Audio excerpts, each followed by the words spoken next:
Comment profiter des temps de rafraîchissement que Jésus apporte à une vie et à une nation? Voilà le thème que nous regarderons aujourd'hui à l'émission « La parole vivante ».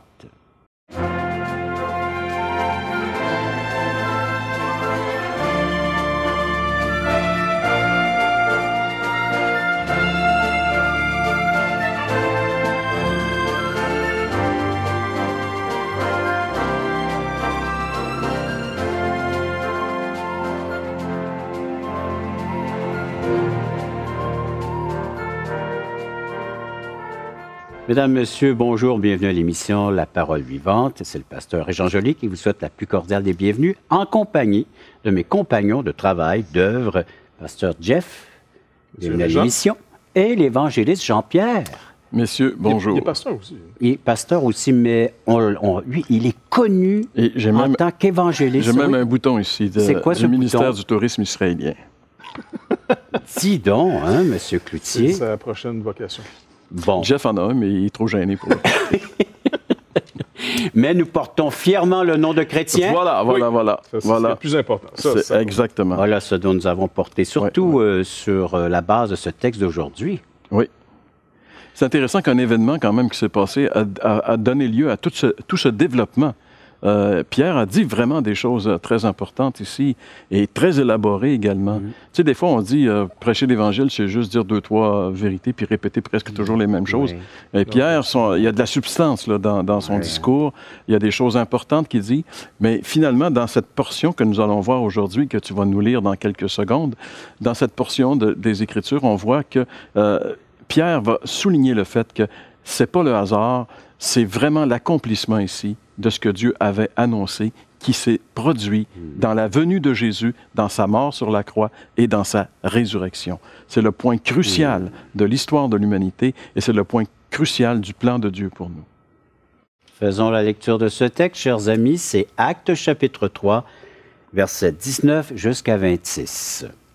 « Repentez-vous donc et convertissez-vous pour que vos péchés soient effacés, afin que des temps de rafraîchissement viennent de la part du Seigneur et qu'il envoie celui qui vous a été destiné, Jésus-Christ, que le ciel doit recevoir jusqu'au temps du rétablissement de toutes choses dont Dieu a parlé anciennement par la bouche de ses saints prophètes d'autrefois. Moïse a dit, « Le Seigneur votre Dieu vous suscitera d'entre vos frères un prophète comme moi. Vous l'écouterez dans tout ce qu'il vous dira. Et quiconque n'écoutera pas ce prophète sera exterminé du milieu du peuple. » Tous les prophètes qui ont successivement parlé depuis Samuel ont aussi annoncé ces jours-là. Vous êtes les fils des prophètes et de l'alliance que Dieu a traitée avec vos pères en disant à Abraham, « Toutes les familles de la terre seront bénies en ta postérité. » C'est à vous, premièrement, que Dieu, ayant suscité son serviteur, l'a envoyé pour vous bénir en détournant chacun de vous de ses iniquités. Pour se remettre un peu dans le contexte, on est après le miracle que Dieu a accompli par les apôtres Pierre et Jean, de ce boiteux, cet infirme, qui a reçu une guérison, pleine guérison. Il s'est levé et puis il s'est mis à chanter, danser, marcher, louer Dieu. Dans le temple. Et oui, là, il a pu rentrer parce que, encore une fois, il rencontrait les standards maintenant, physiquement. Oui. Mais même plus que physiquement, il est rentré dans le véritable temple de Dieu qui est l'Église, par cette nouvelle naissance, par le pardon de ses péchés, par l'œuvre de Jésus-Christ. Et là, la foule qui vient se demande comment ça se fait que... Puis là encore, Pierre met les pendules à l'heure. C'est pas une puissance personnelle, donc je ne fais pas partie du groupe qui se font passer pour des magiciens. 2, je ne suis pas non plus en train de dire à cause que moi j'ai une piété personnelle qui fait que Dieu mérite ou je mérite qu'il m'écoute. Alors non, il dit c'est par Jésus-Christ, parce qu'on a mis notre confiance en lui. Et il rappelle à la foule, vous êtes en ce moment dans la foule, dans la nation qui a dit non à Dieu. Maintenant, vous, qu'est-ce que vous allez décider? C'est là-dessus, finalement, qu'on s'était quitté. L'appel est plus personnel. Oui, là, ils sont responsables. Ils disent, OK, je vous accorde, vous étiez dans l'ignorance, ainsi que vos chefs. Mais malgré la méchanceté que vous avez manifestée, Dieu, au fond, a accompli son plan pareil. Il nous l'avait dit, de toute façon. Oui. Et il règne sur toute chose. Même le mal ne lui échappe pas. Dieu n'est pas l'auteur du mal. Mais le mal ne peut pas se faire sans que Dieu l'ait permis. Pour atteindre le plus grand bien, toujours nous amener à Jésus-Christ. Toujours nous amener à cette œuvre. Parce que, écoute, ce n'est pas un secret pour personne, on va finir dans la mort. Ouais. Puis il y a des gens aujourd'hui qui nous écoutent, qui ont appris qu'il leur reste plus grand temps. Ouais. Et que toute leur vie maintenant, là, s'il n'y a pas cet élément fondamental qui est Jésus-Christ, là, bon, j'ai ma maison, j'ai mes diplômes, j'ai eu ma carrière, je me suis marié, j'ai eu mes enfants, j'ai mes petits-enfants. Mon testament. Mon testament, tout est fait. Mais ça ne me donne absolument rien. Ça ne me donnera pas la vie. La vie m'échappe. Si j'ai plus de vie, j'ai plus ces choses. Donc, il faut arriver. Lui, c'est le boiteux, son infirmité a été sa porte d'entrée. Il ne pouvait rien faire de lui-même. Maintenant, comme des gens peuvent nous écouter aujourd'hui, écoutez, on ne vous promet pas que Dieu va vous donner la guérison dans cette vie. Ça serait encore manipuler les gens. Oui. Il peut le faire s'il veut, mais c'est juste rapporter la mort un peu plus tard. De toute façon, on s'en va tous vers cet événement final. Et puis là, on ne peut pas y échapper. Et par cette guérison physique, il a voulu les emmener à cette guérison spirituelle, parce qu'il va dire, repens-toi et crois. C'est ça, Pierre n'est pas en train de dire, bon, mais maintenant, on va régler le problème des infirmes. Les hôpitaux, c'est tous les malades. Non, il se sert d'un cas, encore d'une condition humaine pour montrer, regardez, c'est évident par cet homme que la condition générale ne va pas bien. Cet homme est une caricature de nous tous. Comme un aveugle est une caricature qu'on est tous aveugles de la lumière de Dieu. Comme un sourd, ben écoute, on est tous sourds à ce que Dieu dit. Lépreux, on est tous souillés. Maintenant, il dit, j'en prends un, je fais une démonstration. Là, maintenant, je vous donne une nouvelle nature. Dieu dit, écoute, je recommence ma création. Là. Vous l'avez détruite. Vous n'avez pas été fidèle à l'engagement, à l'alliance qu'on a fait ensemble lorsque je vous ai créé. Vous ne m'avez pas fait confiance. Maintenant, je vais vous sauver seulement sur la même base. Si vous me faites confiance. C'est pas si vous me donnez quelque chose, si vous méritez quelque chose, si vous pleurez assez. Non. Si vous venez à moi par Jésus-Christ, pas par un autre, puis venez, en passant, Dieu permet, il me dit, venez pas à moi directement. Venez à moi par Jésus-Christ. Et là, il dit, si vous me faites confiance, je vous sauve, parce qu'en réalité, vous vous êtes perdu parce que vous m'avez pas cru. Maintenant, si vous me croyez, vous allez être sauvés.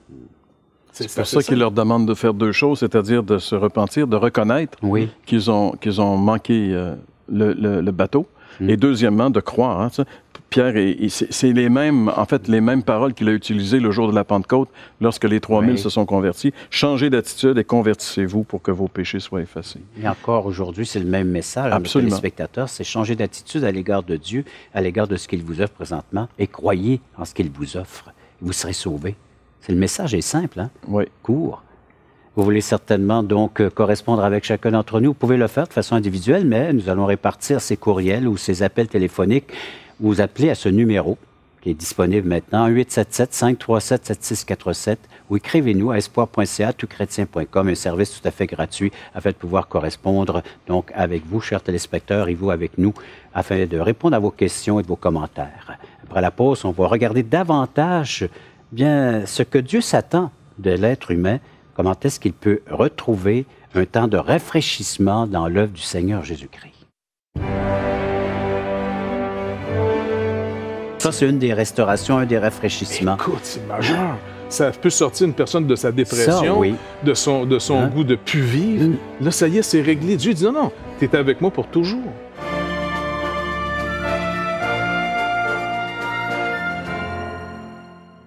Assistez à un merveilleux déjeuner de l'espoir dans votre région. Un invité vous racontera comment Dieu a transformé sa vie et comment son cœur, souffrant, a trouvé une joie indicible en développant une relation personnelle et intime avec Dieu et son Fils Jésus-Christ. Des églises locales organisent de tels déjeuners dans plusieurs régions du Québec. Découvrez où et quand vous pouvez assister à un déjeuner de l'espoir dans votre région en visitant le site espoir.ca et en cliquant sur l'onglet « Déjeuner ».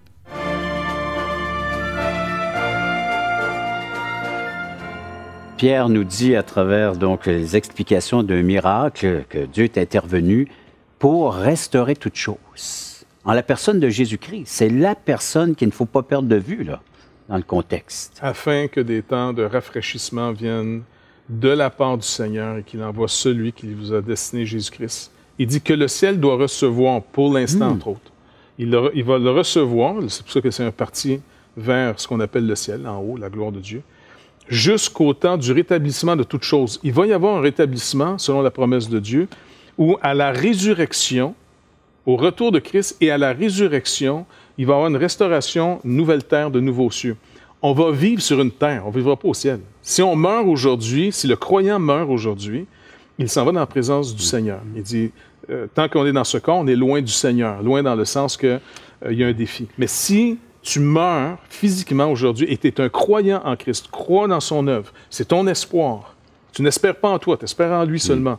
Alors, si tu meurs, tu t'en vas dans la maison du Père, où Jésus est. Et quand tu dis le mot résurrection, tu dis ceux qui prennent part à la résurrection, tu veux dire quoi par ça? C'est ceux qui, à la fin des temps, le Seigneur nous dit qu'il va ressusciter toute personne. Okay. D'abord pour un jugement.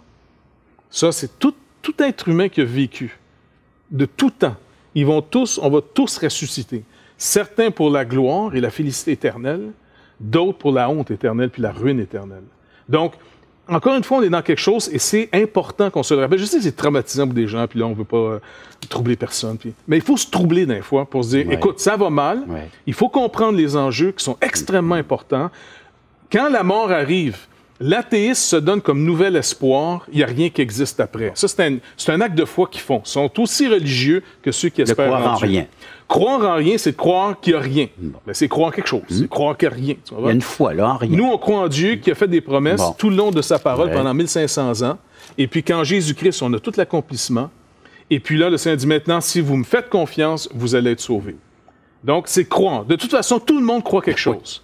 C'est pas croire qui sauve. C'est ce que j'ai cru qui va me sauver. En quoi j'ai placé ma confiance, ma foi? Oui, parce que si je place ma foi dans quelque chose de faux, c'est pas parce que j'y ai cru que ça va arriver. Voilà.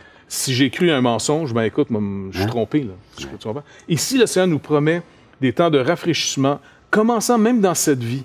Parce que dans cette vie, quand le Seigneur nous donne le pardon de nos fautes et restaure la communion avec nous, et dans cette communion, il nous console, il nous fortifie dans un corps de mort. J'ai toujours mon ancien corps de mort. Dans une situation qui n'est pas idéale, dans une société finalement qui manifeste de plus en plus, à mes yeux, parce que plus tu vas entrer dans la lumière, plus tu vas avoir ta propre rébellion et celle de la société dans laquelle tu vis. Quand j'étais jeune et je n'étais pas chrétien, c'était pas si pire. Mais plus tu avances dans ta foi, plus le Seigneur te montre d'avoir ton propre péché et tu réalises à quel point... Dans quelle nature nous sommes? Moi, là, quand on m'a annoncé l'Évangile, j'étais... C'est gênant à dire ça, là, mais je me pensais une bonne personne qui avait juste fait quelques mauvaises affaires. Puis c'était pas vraiment de ma faute si je les avais faites. Et puis là, en devenant croyant, je me suis dit, sûrement devenu meilleur. Tu sais, je vais devenir un genre de bonze. Et puis plus j'avançais, plus je voyais ma faute, plus je voyais mon incrédulité, plus je voyais mon cynisme, Écoute, puis même j'ai été voir un de mes anciens à l'époque, à l'église où j'allais. J'ai dit, écoute, je suis pas sûr que je suis sauvé, moi, là. Il dit, ah ouais? Ben, tu sais, ça fait, je pense, en plus, à chaque fois qu'un évangéliste venait et faisait l'appel au salut, moi, je répondais tout le temps, qui veut être sauvé? Ben oui. Fait que là, tu dis, écoute, ça fait 15 fois que je demande au Seigneur d'entrer dans ma vie, de venir dans ma vie. Fait que je me rappelle, il me dit, écoute, c'est quoi les symptômes que tu penses que tu n'es pas sauvé? Ben écoute, je me vois pas évident, pas en tout. Moi, je pensais que je deviendrais bon en devenant chrétien. Puis regarde, Jean, il dit, si on marche dans la lumière, tu sais, le sang de Christ nous purifie de tout péché. Je dis, c'est pas là que j'ai besoin du sang de Christ, moi. C'est quand je suis dans les ténèbres, mais sans que je vois que je te... Écoute, il s'est marré en disant, non, c'est la preuve que tu es sauvé. Ah ouais? Il dit, plus tu vas avancer dans la lumière, plus tu vas voir qui Dieu a sauvé. C'était peut-être pas une si bonne personne que ça. Paul a pu dire, qui me libérera, me délivrera de ce corps, de la corruption. Il voyait son état d'âme, il voyait sa... Et ça, c'est en avançant en âge, justement, dans les connaissances du Seigneur Jésus-Christ. Heureusement qu'il y a le cri de victoire qui dit « Seul Jésus-Christ peut me libérer ». Mais dans le rafraîchissement, il vient malgré ton état, parce que tu entends « Mais je t'ai aimé, je t'ai pardonné, puis je t'ai restauré à moi. Ne crains plus maintenant. » Alors ça, c'est une des restaurations, un des rafraîchissements. Écoute, c'est majeur. Ça peut sortir une personne de sa dépression, de son goût de plus vivre. Là, ça y est, c'est réglé. Dieu dit « Non, non, tu es avec moi pour toujours. » Maintenant, tu vas apprendre à me connaître. Et puis, comment je vais le connaître? Bien, au travers de toute cette vie. En réalité, le but de Dieu, c'est de refaire toutes choses nouvelles. Oui. Nouveaux cieux, nouvelle terre. Mais il commence avec nous, avec une nouvelle naissance. Et c'est pour ça qu'on entre déjà, quand on est né de nouveau, quand on croit en Jésus, on commence déjà à expérimenter ce rafraîchissement. Et un jour, le jour où le Seigneur va venir, le jour où Jeff a parlé de la résurrection et toutes ces choses-là, alors Dieu va restaurer toutes choses et là, ça va être frais partout.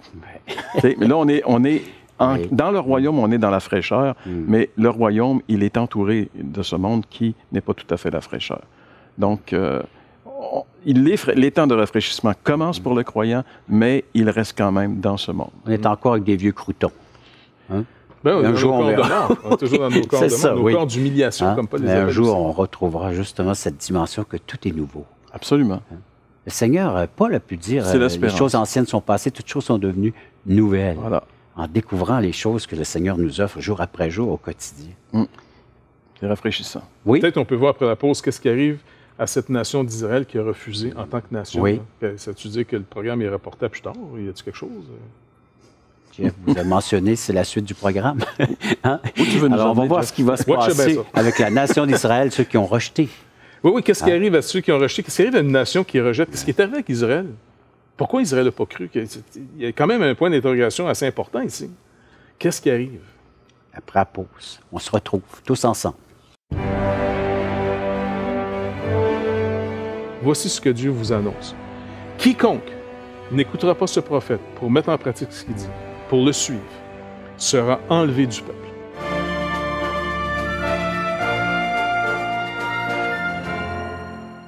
Voulez-vous combler le vide dans votre âme? Avez-vous soif d'une sérénité intérieure?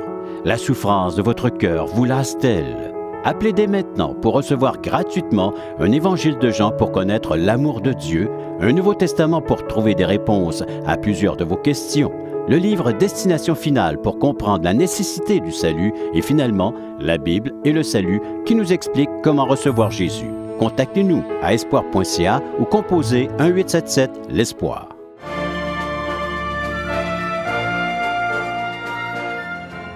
Actes chapitre 3, on regarde les conséquences de ceux qui rejettent ce que Dieu offre en la personne de son Fils, et entre autres la nation d'Israël. C'est la nation qui était la première nation d'abord à connaître cette fameuse délivrance.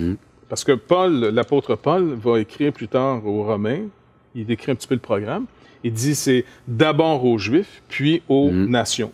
Okay? Le salut, donc la bonne nouvelle va s'adresser d'abord aux Juifs, puis aux nations. Mais la majorité d'Israël a dit non. Maintenant, le problème, c'est est-ce que, encore une fois, regarde comment on réfléchit. On est élevé dans une démocratie, pas vrai? Donc la majorité l'emporte. Alors, est-ce que Jésus a perdu ses élections? Et puis il dit, bon, ben, je vais me trouver d'autres choses à faire en attendant. Puis, non. Il est dit, regarde le passage que l'apôtre Pierre cite. Je mets même mes lunettes. D'accord. Verset 22. Ceux qui ont leur Bible, regardez ça. Acte 3, 22. Moïse a dit, le Seigneur votre Dieu vous suscitera d'entre vos frères un prophète comme moi. Vous l'écouterez dans tout ce qu'il vous dira. Et quiconque n'écoutera pas ce prophète sera exterminé du milieu du peuple. Donc, si on prend ça ici, là, qu'on essaie de comprendre, tous les autres prophètes qui sont arrivés après n'étaient pas un prophète comme Moïse. C'était comme dans la ligne de Moïse. Okay? C'était des prophètes, on pourrait dire, de l'Ancienne Alliance, ainsi de suite. Moïse, c'est un prophète qui inaugure cette alliance du Sinaï, okay? Celle de la loi, les commandements, toutes ces choses-là. Quoique les patriarches avaient reçu les promesses avant, Moïse lui instaure cette alliance de la loi. Jésus va venir. C'est lui l'autre prophète qui doit venir. Avez-vous remarqué comment Pierre ici va citer les Écritures en disant, Moïse dit que à ce prophète, voici ce que Dieu nous commande. Vous l'écouterez dans tout ce qu'il vous dira. À son baptême, qu'est-ce que la voix du ciel a fait entendre? Voici mon fils bien-aimé. Écoutez-le. Pas encore. Ah, j'étais trop vite. Là. Première étape, c'est qu'il présente, voici mon fils bien-aimé en qui j'ai mis toute mon affection. Okay. Jésus va être mis à l'épreuve sur cette parole qu'il reçoit parce qu'il doit être éprouvé comme nous. Il s'est fait véritablement homme, donc il doit vivre comme Dieu nous l'impose par la foi. Habakkuk, un ancien prophète ici de l'Ancien Testament, a défini qu'est-ce qu'un juste devant Dieu? Quelqu'un qui ne fait pas d'erreur? Non. Un juste, c'est quelqu'un qui croit Dieu. Le juste vivra par sa foi. Jésus devait vivre par la foi et de triompher du menteur, triompher le même qui nous a amenés dans le désastre qu'on est amené là, qu'on appelle l'ennemi, le Satan. Maintenant, sur le mont de la Transfiguration, il y a encore cette voix qui apparaît. Jésus sur la montagne, on l'a vu dernièrement. Avec Moïse, Élie et les apôtres. Exactement. Il y a 3 apôtres, Pierre, Jean, Jacques. Dans une vision ou dans une apparition, Jésus devient transfiguré, il devient brillant, et puis il voit finalement Moïse et Élie. Je ne sais pas comment ils ont reconnus, mais ils ont dû se présenter, je ne sais pas trop. Là, mais... Et puis là, dans ce scénario, la voix se fait entendre, parce que Pierre a parlé, il est bon qu'on soit ici, on va mettre des tentes. Lui, il est sûr, Pierre, on entre dans la fête de la réjouissance, qui est la fête des tabernacles, la fête des tentes, ce que les Juifs célèbrent encore en automne, là, tu sais, quand ils se font des cabanons, là, qui était comme, on entre dans la promesse. Maintenant, la voix a dit, voici mon fils bien-aimé en qui j'ai mis toute mon affection, écoutez-le. Puis il y a une autre phrase qui est dans la même ligne. Quand Marie, sa mère à Jésus, est aux noces. Oui. Tu sais, ils sont invités aux noces à Cana. Puis il y a plus il manque de vin. Et puis là, elle vient voir son fils en disant, écoute, ils n'ont plus de vin, là. En voulant dire, fais quelque chose. Puis il dit, en voulant dire, qu'y a-t-il entre nous? C'est pas toi qui vas commencer à commander ma vie. Là, en d'autres mots, le Seigneur replace Marie en disant, regarde, je suis venu pour toi et tous les pécheurs. Je te respecte parce qu'il l'appelle femme, madame. Oui. Très respectueux envers sa mère. Mais il reçoit les ordres que de son père. Et il semble que son père lui dit, OK. Elle, qu'est-ce qu'elle fait comme réflexe? Un bon réflexe. Oui. Parce que vraiment, c'est une femme hors du commun, quand même. C'est une croyante, cette dame. Allez vers lui et faites tout ce qu'il vous dira. C'est ça. Faites tout ce qu'il vous dira. Moïse dit, si vous n'écoutez pas ce prophète dans tout ce qu'il vous dira, voici ce que Dieu vous annonce. Quiconque n'écoutera pas ce prophète pour mettre en pratique ce qu'il dit, pour le suivre, sera enlevé du peuple. Alors, tout ce qu'on appelle Israël aujourd'hui qui ne croit pas, c'est pas l'Israël de Dieu. Qui est l'Israël de Dieu? Tous ceux qui ont mis leur foi dans l'Israël de Dieu, Jésus-Christ. En commençant d'abord et avant tout par ceux qui le sont par la chair, les Juifs qui ont cru en lui. Est-ce qu'il n'y en aura pas plusieurs qui se convertiront lors de la seconde venue du Messie? Certains interprètent dans Romains chapitre 11 qu'il va y avoir un grand réveil à la fin. D'abord les Juifs, puis les Grecs, ou les païens. Après ça, Paul montre en passant, selon les Écritures, que ça va être beaucoup plus les nations qui vont répondre.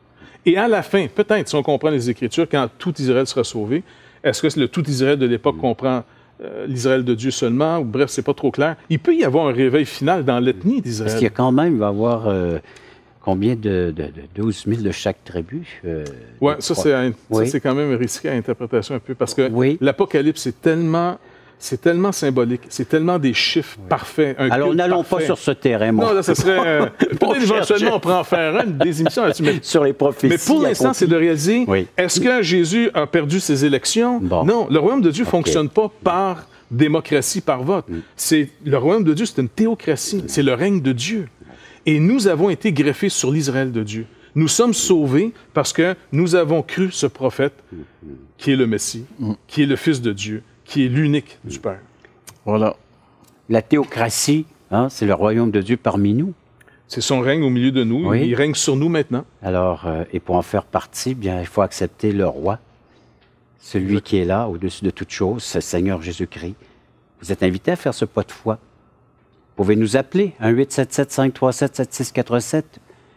Vous pouvez nous expliquer des choses à espoir.cat ou chrétien.com de tout ce qui se passe présentement chez vous, dans vos réflexions. Faites-nous en part, un service gratuit après la pause. On conclut le message et l'émission. Et nous vous rappelons encore une fois l'importance d'écouter ce message, de recevoir ce message, d'écouter l'enseignement du Seigneur Jésus-Christ.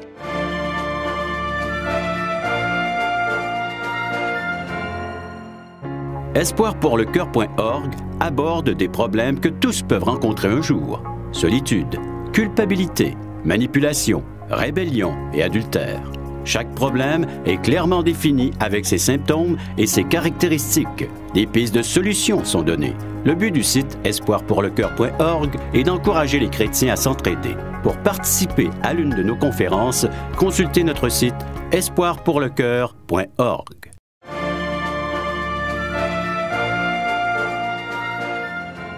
Alors, on regardait ce qui se passait avec cet appel, une invitation que Pierre fait à la nation juive d'écouter attentivement ce que Dieu a à leur dire par la bouche de son prophète, celui qui est toujours prophète aujourd'hui, qui a non seulement le pouvoir de proclamer les choses, mais de réaliser les prophéties, de les accomplir, le Seigneur Jésus-Christ. Pierre va même aller jusqu'à dire que toutes les familles de la terre seront bénies en sa descendance. Et la descendance ici, c'est bien sûr Jésus. Donc, il y a le salut va venir chez toutes les nations de la terre. Toutes les familles de la terre, c'est toutes les nations de la terre. le salut va devenir accessible à cause que Jésus va être annoncé dans toutes les nations. Et ce que nous faisons ici, c'est ça en réalité. Nous proclamons le nom de Jésus, on ne proclame pas notre nom, on ne met pas d'emphase sur ce que nous sommes ou nos églises, on met l'emphase sur la personne et l'œuvre de Jésus-Christ, parce que c'est en lui que les gens doivent se confier, parce que la promesse est en lui. Tous ceux qui vont se confier en lui seront bénis. C'est sa descendance, et Dieu bénit les gens à travers Jésus-Christ. C'est en lui que sont toutes les bénédictions. Et même les gens qui nous écoutent sont...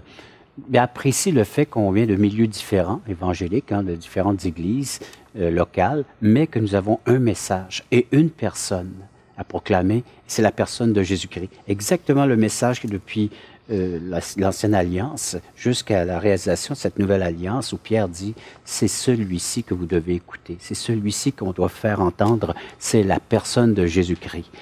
Et nous vous rappelons encore une fois l'importance d'écouter ce message, de recevoir ce message, d'écouter l'enseignement du Seigneur Jésus-Christ. On sait qu'il y en a plusieurs qui peuvent se faire passer par des prophètes ou par des docteurs de la loi, des enseignants, mais ici, voilà ce que la parole déclare. Écoutez-le, c'est le Seigneur Jésus-Christ, c'est celui qui peut apporter des temps de rafraîchissement dans votre vie spirituelle, dans votre vie physique, celui qui peut rétablir toutes choses, restaurer toutes choses, celui qui apporte la guérison, celui qui apporte également donc le salut de l'âme, la délivrance de l'âme. Un point. Oui. Si tu me permets. Vas-y, mon cher Jeff. De ne jamais oublier non plus que Jésus a établi cette nouvelle alliance qu'il a fait, qui est nouvelle et éternelle. Il n'y a plus rien d'autre à venir après lui. On n'a pas Tous ceux qui sont venus après lui pour annoncer une autre forme, une autre révélation plus grande, c'est faux. C'est la dernière alliance, l'éternelle, finale. Il n'y en aura pas d'autre. C'est le seul, il n'y a pas d'autre salut unique, qu'en Jésus-Christ. et c'est celui qui a le pouvoir d'accomplir la volonté de Dieu dans une vie qui croit.